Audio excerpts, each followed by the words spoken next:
भाइयों, मैं कर्नाटक से आता हूं।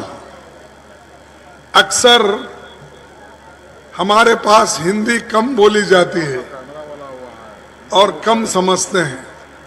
उस इलाके से मैं आ रहा हूं और मैं आपको अपने ही दक्षिणी हिंदी में बात करूंगा और उससे थोड़ा कुछ आपको फर्क भी महसूस हुआ तो शायद उसका अर्थ तो समझ ही जाएंगे। आज महाराजगंज का देश इतिहास में विशेष स्थान है।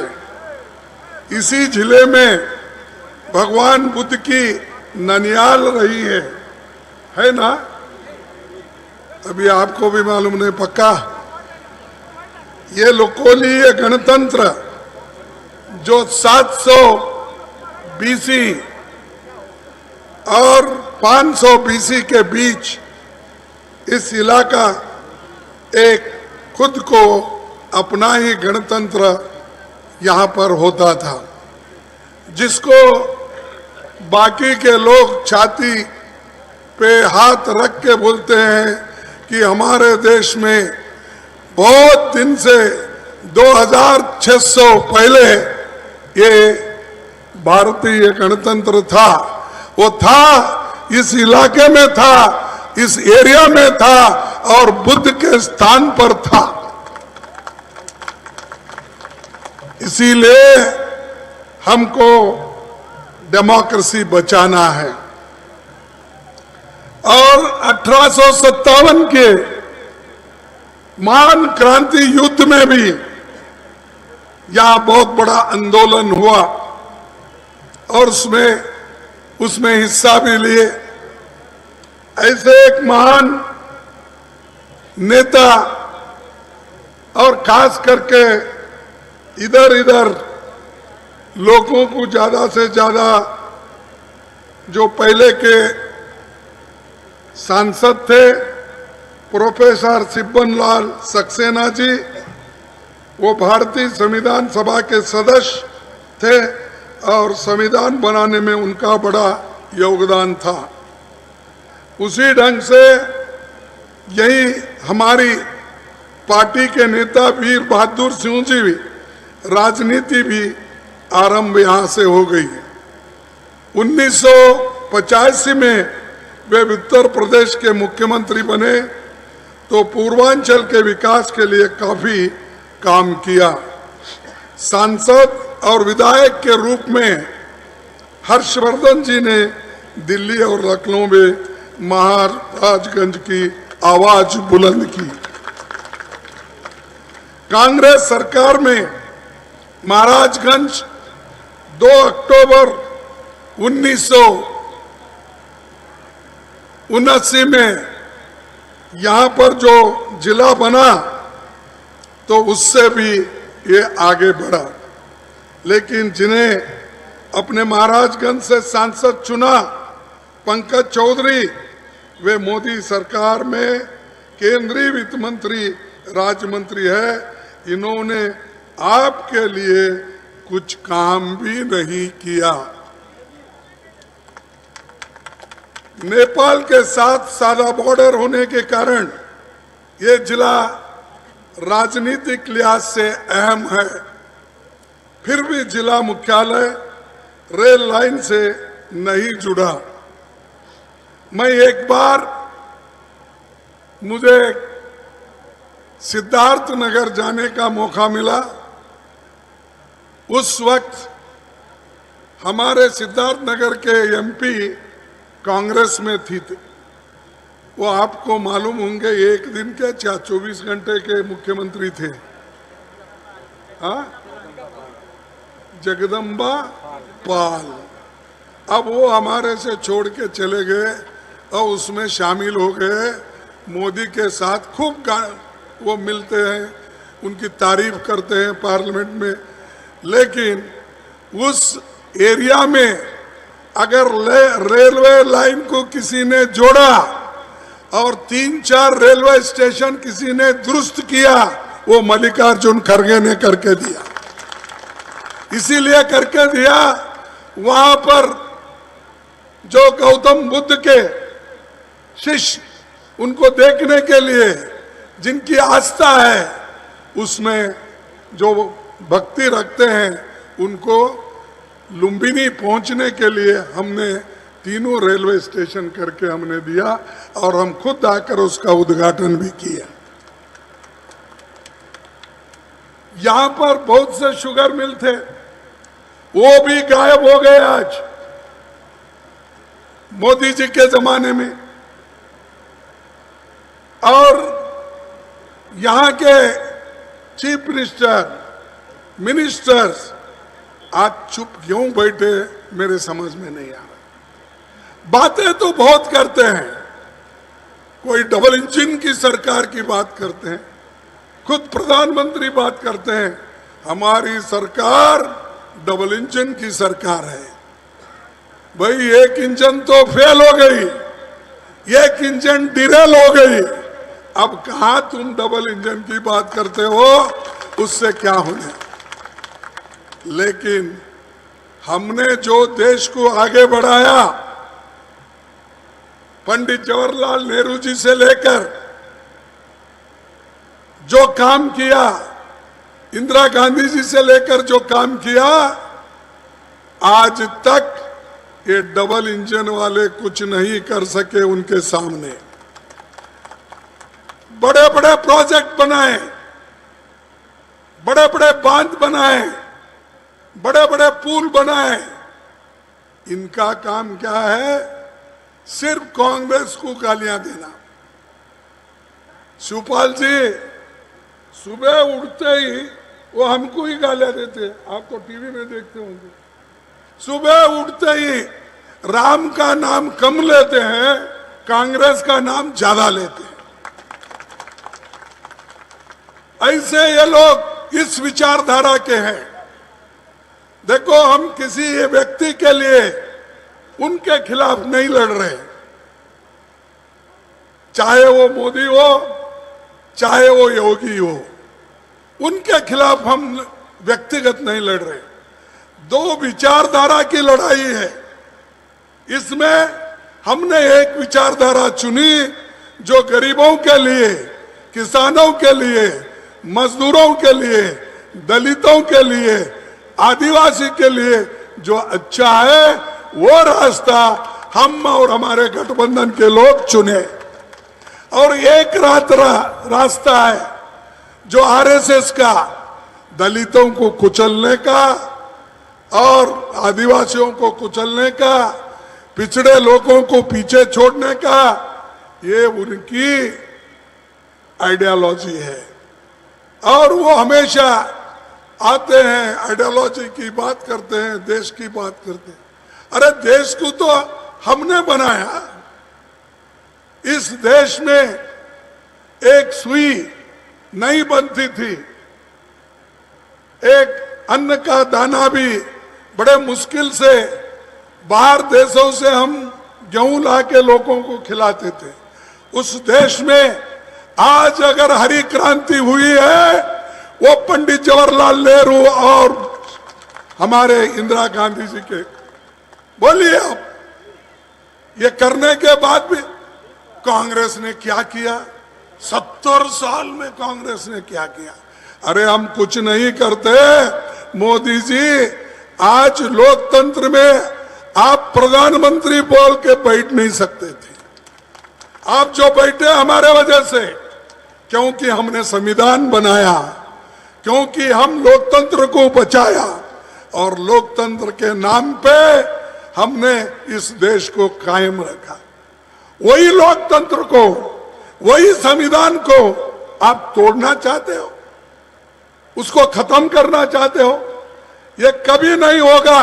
इस देश के दलित, आदिवासी, पिछड़े लोग और भी लोग जो समझदार लोग हैं, किसान लोग, ये कभी आपको तोड़ने नहीं देंगे।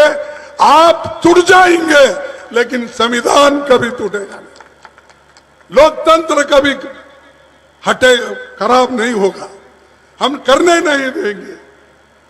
तो ये हमारे गठबंधन की सरकार इसलिए आज मजबूत होके ठहरी है। ये देखकर मोदी जी को जरा, मोदी जी तो घबरा गए हैं, क्योंकि मैं व्यक्तिगत उनके नाम से नहीं हूं, मैं पहले ही बोला कि हमारी आइडियोलॉजिकल फाइट है और विचारधारा का जब लड़ाई होती है तो हम जो आपके विचार गरीबों के साथ हैं हम, और मोदी जी अमीरों के साथ है ना? अमीरों के साथ है, हम गरीबों के साथ है। इसीलिए नरेगा स्कीम हमने लाया या नहीं लाया? और इसीलिए हमने खाद्य का, आहार धान्य का हमने गारंटी दी, फूड सिक्योरिटी लाया कि नहीं लाया? जोर से बोलो, तुम्हारे में ताकत नहीं है। अरे ये फूड सिक्योरिटी अगर नहीं होती, लोग आज तक भूखे मर जाते थे, कोविड में तो खत्म होते थे। इसने क्या किया? 5 किलो देकर मैं 80 करोड़ लोगों को फ्री खाना खिला रहा हूं। अरे भाई, 35 किलो देकर मैं यहां बैठा हूं, तुम 5 किलो की बात कर रहे हो? हाँ? और बोल रहे ये मोदी है तो मुमकिन है। ठीक है भाई, मुमकिन क्या है?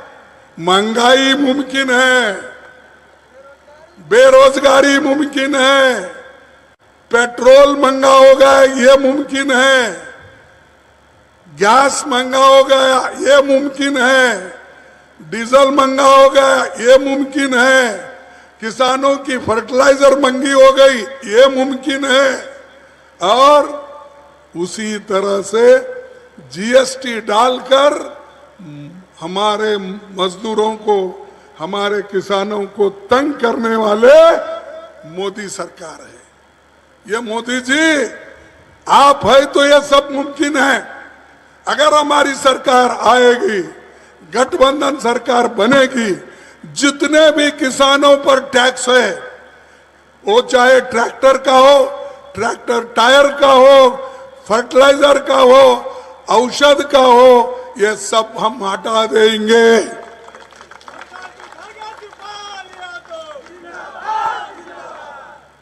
भाइयों, हमने बहुत कुछ बनाया, सब आंखों को देखते हैं। बड़े बड़े पब्लिक सेक्टर बनाए, कारखाने बनाए, लाखों लोग हमारे काम करते थे। उसको खत्म किसने किया? एक एक करके किसने बेचा? आप बोलिए। ये बेचने वाला सरकार है। हमारी संपत्ति तुम्हारे मेहनत से, तुम्हारे टैक्स से जो बनी हुई कारखाने थे, एयरपोर्ट थे, पोर्ट थे, ये सब बेच रहे, एक एक करके बेच रहे। और किनको दे रहे? अमीर लोगों को दे रहे। भाई 16 लाख करोड़ आप अमीरों का कर्ज माफ करते हो, आप गरीबों का और किसानों का कर्ज माफ क्यों नहीं किए? मैं ये पूछता हूं, किए उन्होंने? लेकिन हमारी सरकार जब थी यूपीए की, उस वक्त 72,000 करोड़ रुपए मनमोहन सिंह जी और सोनिया गांधी जी ने माफ कर दिए। यह है अच्छे सोच वालों का काम, और वो है देश बेचने का काम। और देश बेचने के लिए आज ये कारखाने बेच रहे हैं, कल आप सब लोगों को भी गिरवी रखेंगे, वो गुलामी में रखेंगे। और गुलामी में रखने के लिए ही वो कोशिश कर रहे। संविधान चले गया तो हम सब गुलाम बनेंगे। हमारे जो बुनियादी हकूक है वो चले जाएंगे। फंडामेंटल राइट्स के साथ साथ हमको जो रिजर्वेशन मिले वो रिजर्वेशन भी चले जाएगी। बैकवर्ड को मिला, आदिवासी को मिला, दलित को मिला, कमजोर वर्गों को मिला।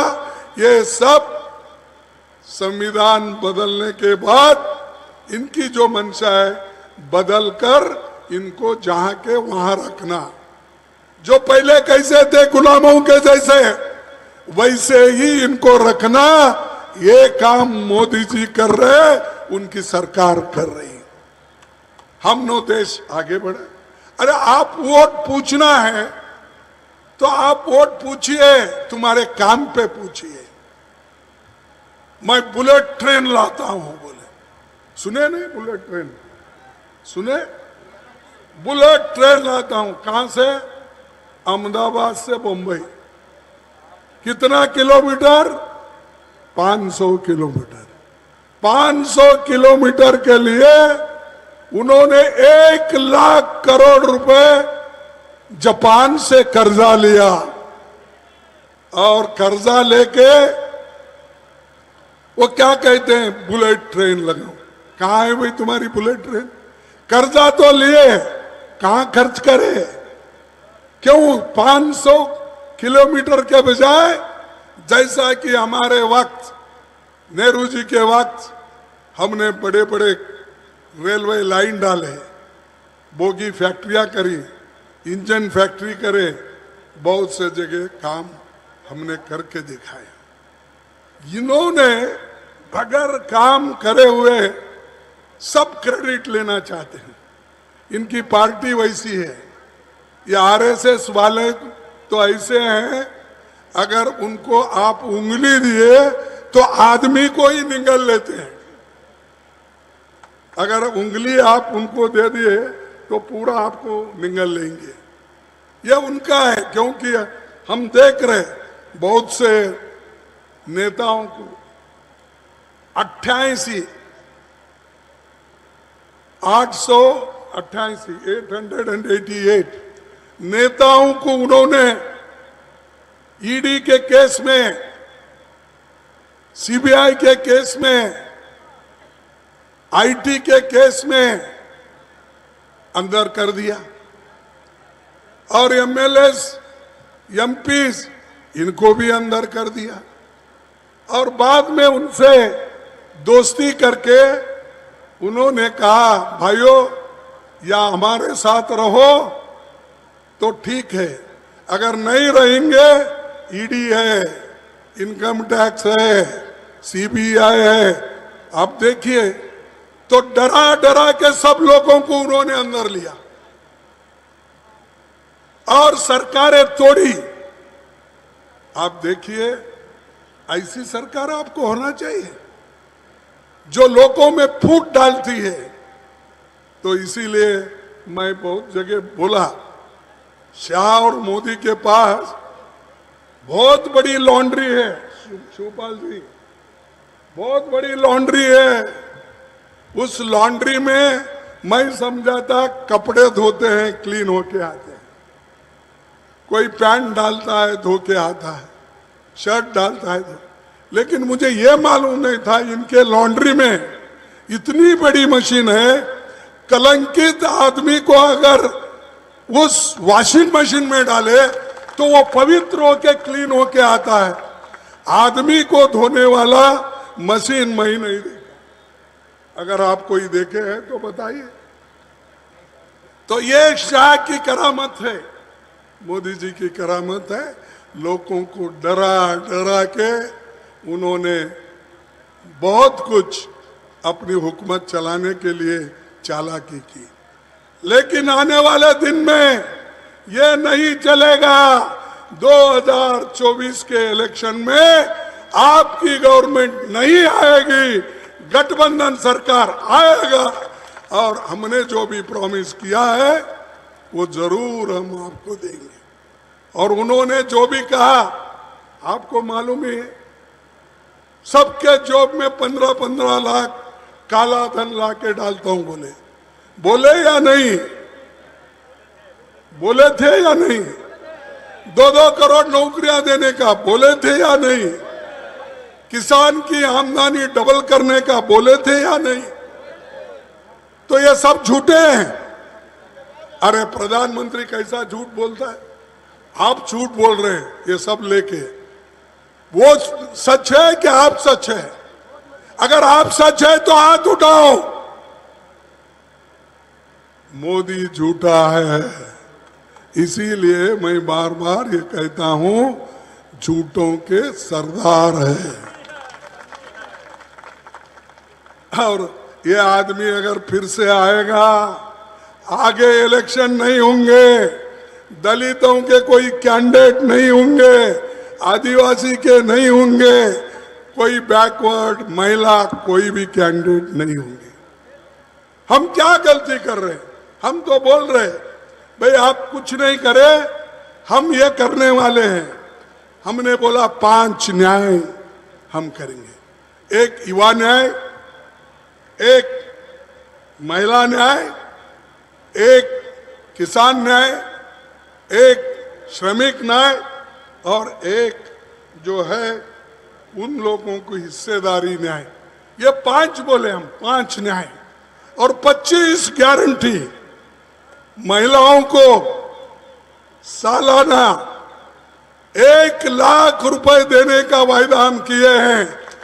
ये आपको चाहिए या नहीं बोलिए? 1 लाख रुपए सालाना हमारे महिलाओं जो घर की मुखिया होती है उसको देंगे। ये ठीक है ना? किसानों को हम बोले तुम्हारी गारंटी लीगलाइज करेंगे, ये ठीक है ना? युवाओं को हमने बोला सालाना 1 लाख रुपए देकर ट्रेनिंग देंगे और जो भी युवक उस ट्रेनिंग में पास होने के बाद उनके नौकरी के लिए हम पूरी कोशिश करेंगे। ये हमारा वायदा, ये भी ठीक है ना? और उसके बाद हमने और एक बात बोली, जाति जनगणना, जिसके लिए हमेशा हमारे शिवपाल जी और लोहिया जी पहले बोलते थे। लोहिया जी तो इस पूरा उत्तर प्रदेश और बिहार में छा गए थे, वो हमारे एरिया में भी आके बात करते थे। उन्होंने हमेशा बैकवर्ड क्लास के लिए, दलितों के लिए बहुत कुछ बातें उन्होंने रखी। अगर आज कुछ आवाज दिख रहा है वो लोहिया के वजह से दिख रहा है, ये आप समझ लीजिए। देश बचा पंडित जवाहरलाल नेहरू जी की वजह से, और आज गरीबों में, पिछड़े लोगों में आवाज आया वो लोहिया के वजह से। और देश का संविधान बचा, अब सबको समान अधिकार देने। मोदी जी शाहजादे प्रिंस, अरे प्रिंस नहीं भाई, वो तो गरीबों का एम्परर है, गरीबों का एम्परर है। और उसको जो आदमी कन्याकुमारी से लेकर कश्मीर तक चला और मणिपुर से लेकर महाराष्ट्र तक उन्होंने आंदोलन किया, उसको बोल रहे आप प्रिंस? अरे उन्हें गरीबों से मिला, महिलाओं से मिला, बच्चों से मिला, जर्नलिस्ट से मिला, हर एक आदमी से मिलके उनके दुख और दर्द को समझ के उन्होंने मैनिफेस्टो तैयार की। हम लोग भी उसमें शामिल थे, वही मैनिफेस्टो हम आपके सामने रख रहे हैं। ये सब आपके सामने रख रहे हैं। मोदी जी क्या करे भाई? अब तो मैं बोल नहीं सकता, अगर टीका करे तो लोग बोलेंगे कि हाँ, आपने तो गरीबी की बात तो बहुत करते हैं, लेकिन गरीबी के साथ आप दूसरों को देख के तो कम से कम अब ठीक ढंग से चलो ना। अब लाखों लाखों रुपए का कोट पहनना, लाखों रुपए का चश्मा पहनना, लाखों लाखों रुपए का घड़ियाल पहनना, ये तो छोड़ दो ना तुम। वो तो राहुल गांधी ने तो छोड़ दिया, सिर्फ अब पैंट एक बनीन पे फिर रहे। तुम भी फिरो, तुमको सब कुछ होना गरीबों के नाम पे होना। तो ये गरीबों को लूटने वाले लोग हैं। सबक सिखाओ और कहो भाई अब बहुत हो गया तुम्हारा, यहां से निकल जाओ। तो मैं इतना ही कहते हुए मैं अपने शब्द को समाप्त करता हूं और आपसे एक निवेदन करता हूं। मैं जोर से 2 स्लोगन दूंगा। एक कहूंगा मोदी हटाओ, आप कहेंगे देश बचाओ। मोदी हटाओ, देश बचाओ, मोदी हटाओ, देश बचाओ, मोदी हटाओ। देश बचाओ। जय हिंद, जय हिंद, जय हिंद, जय हिंद, जय हिंद। जय हिंद। सबको धन्यवाद, नमस्कार, फिर मिलेंगे।